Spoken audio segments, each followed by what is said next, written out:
Vous savez, moi j'ai une maman qui me mettait toujours au lit à 8h du soir. C'était Alain, tu te brosses les dents, tu te mets en pyjama et au lit. Oui, maman. Et puis une nuit, elle m'a réveillé à 3h du matin. Elle m'a dit, écoute Alain, viens, lève-toi parce qu'il se passe quelque chose d'incroyable cette nuit. Et c'est vrai que cette nuit-là, je me suis levé. Et j'ai vu quelque chose de magique. Parce qu'il y a une fusée qui était montée dans le ciel. Il y a un vaisseau, un petit LEM qui s'était posé sur la Lune. Un monsieur qui avait mis pour la première fois son pied sur la Lune, alors ça c'était magique. Mais moi ce dont je me souviens, c'est que quand la caméra s'est tournée, j'ai vu ça. J'ai vu un lever de terre depuis la Lune. Alors ici, je sais qu'à Castellar, c'est comme moi à Corpio, hein, les levées du jour sur l'Italie, on en a tous les jours. Mais les levées de terre, on ne peut pas, on est dessus. Alors du haut de mes 5-6 ans, j'ai dit à ma mère, mais dis maman, c'est là-dessus là qu'on vit tous les jours au milieu de l'univers. Elle m'a dit, ben oui. Alors je crois que c'est cette nuit-là que j'ai compris à quel point vivre c'était extraordinaire. Alors pour pas que vous pensiez que j'ai toujours été un vieux débris de 48 ans,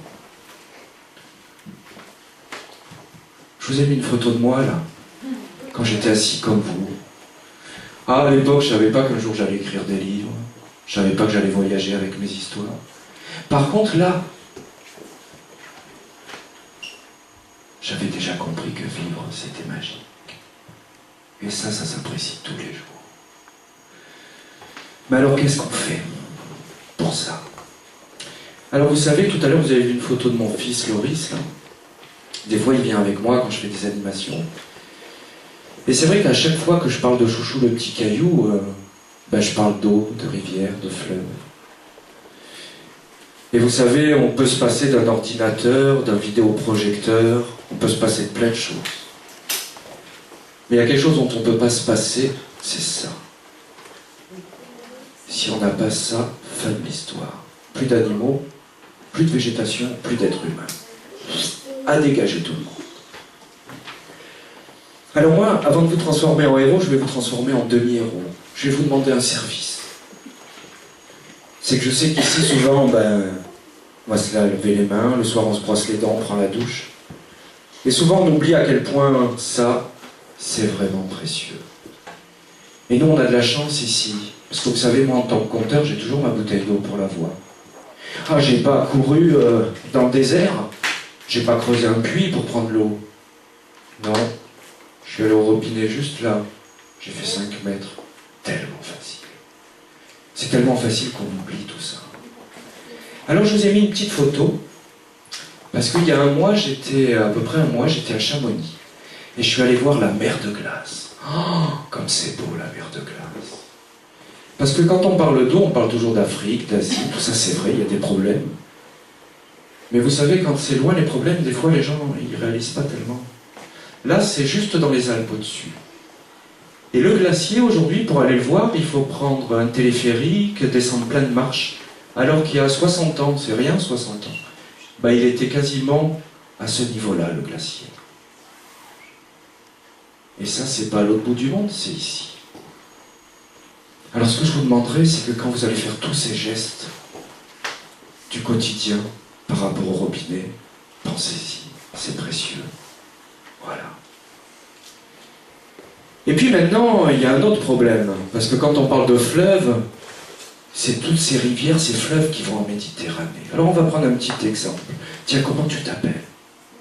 Simon, et t'as quel âge, Simon? 5 ans. Simon, il a 5 ans. Puis Simon, c'est un exemple, hein, il joue tellement dans la cour avec ses copains qu'il a un sac plastique à la main, et puis il dit, je vais jouer un peu au foot avec les copains ou quoi, et je vais poser mon sac plastique. Et puis je sais pas pourquoi, Simon, après tu l'oublies, ton sac plastique. Et puis personne ne le voit, comme s'il était invisible. Et Simon, ton sac plastique qui a l'air tout fragile, comme ça, qui a l'air de rien, il disparaîtra tout seul de la planète si personne ne le ramasse. À force de pluie, à force d'usure. Tu auras entre 105 ans et 1005 ans. Alors avec les progrès, je pense pas, même avec les progrès 1005 ans, mais 105 ans c'est possible. Et tu diras, ouais, il y a 100 ans j'ai posé un sac plastique là. Il vient à peine de disparaître. Alors imaginez toute la pollution qu'on voit dans les montagnes partout. Alors vous avez par exemple un petit chewing-gum, ça reste 5 ans. Une boîte à lu ou les boissons que vous aimez bien des fois, entre 10 et 100 ans. Du verre, c'est 4000 ans dans la nature. Et puis il y a toute la pollution qu'on ne voit pas. Celle qui part sous la mer, justement. Alors je vous ai mis un petit exemple de tortue. Vous voyez? Il y a quelqu'un un jour qui a bu des canettes et puis qui a jeté l'emballage autour. Puis cette petite tortue, elle s'est prise dedans. Et puis elle a grandi dedans, mais bon, elle n'a pas pu casser. Alors elle a grandi comme ça. Et si vous saviez tout ce qu'on trouve là, c'est impressionnant.